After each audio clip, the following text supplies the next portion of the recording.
Everyone, so this video is about the appeal of the Nazi Party. Last video we talked about how Hitler came to power, what was the actual process, but now this video will be about how did he appeal to the German public to actually receive support for the Nazi Party. This video is called The Appeal of Hitler and the Nazi Party. It is aligned with SACE Stage 2 Modern History, Key Area of Inquiry 2, The Rise to Power of a Dictator. The Great Depression was a significant factor in the growing support for the Nazi Party.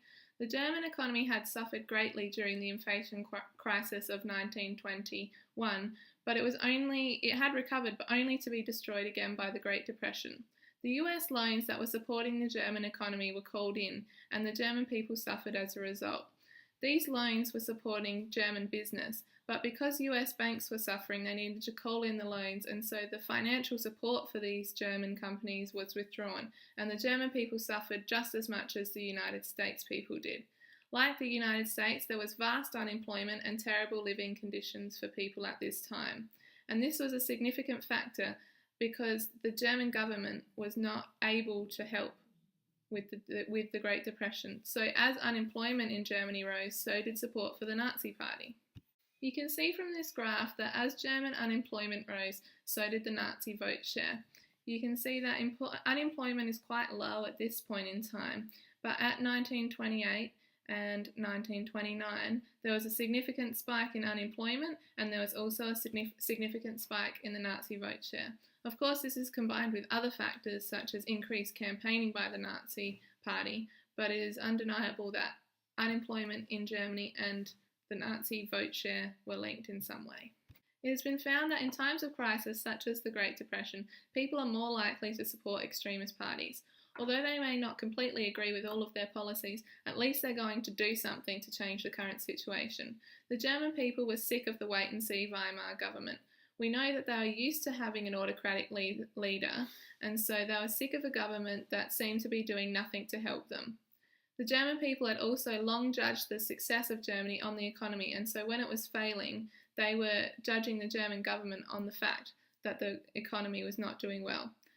This was coupled with the fact that the Weimar government had no idea what to do, and they were scared of inflation. They had already seen the inflation crisis of the early 1920s, so they really didn't know what to do to support the economy through the Great Depression. So what they did do was they increased taxes and cut wages, which is not very popular with people who are already struggling through the Great Depression. To appeal to the German people, the Nazi Party communicated some simple messages. The first message was, the government is weak, and this was something that was echoed by the German people. They were feeling that the government was weak. So their message was, the government is weak, you need a strong leader, and Hitler is your man. And Hitler was a strong leader, and that was evident to the German people. The second message that they put out was about unemployment. They knew that people were suffering through unemployment, so one of the key messages was that the Nazi Party will invest in public works to create jobs. Lastly, they tapped into the anti-communist sentiment. So basically their message was, if you hate communism, don't worry, our SA will take care of them. The Nazi Party got people on side in other ways as well. Firstly, they were a well-organised organisation. They were mostly made up of former military people who were used to taking orders from a strong leader and following through on their actions and working as a team. And they also invested money in training. They trained many of their people to be strong public speakers, which in contrast with other parties appealed to people because they looked like a well-organised party. Secondly, they also were skilled in propaganda. They were skilled in understanding what public opinion was, and they created propaganda that appealed to the people. They also had the support of big businesses.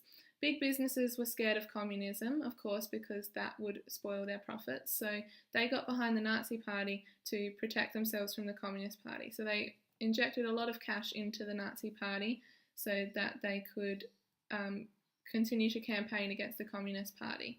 In fact, Hugo Boss created the uniforms for the Nazi Party, and he was a well-known Nazi because he was anti-communist and scared of his profits being spoiled by a communist government. The Nazi Party really knew how to get their message out to the people. They made use of new technology to make sure that people had access to the Nazi Party at all times. They used radio broadcasts, posters, marches and rallies to make sure that people could be included in the Nazi Party. One important factor was Hitler's tour of Germany. This was supported by what now is known as Lufthansa Airlines, and he flew all over the country to 100 cities to speak at 4 to 5 rallies a day to make sure that all people could see him and be part of his message.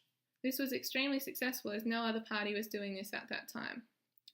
Another factor was the fact that they made promises to voters and they appealed to people and made promises. It didn't matter if they weren't going to follow through on them. People wanted to believe that they were going to keep their promises. So they said to workers, we're going to promise you jobs, workers. They said to companies, we're going to promise you profits, company. And they promised raise profits to the farmers as well. Another factor in the Nazi Party was that they had extreme flexibility with the messages that they were giving to the public. If they found that one of their messages was not being well received, they would just change it. So they made generalised statements about the success of Germany in the future, but actually nobody could really say what they were about because they're extremely flexible with their policies, and they didn't really make their policies clear because it didn't matter. They found out that it didn't matter what you said, it just mattered that the people trusted you. Of course, Hitler himself was a factor in the Nazi party as well.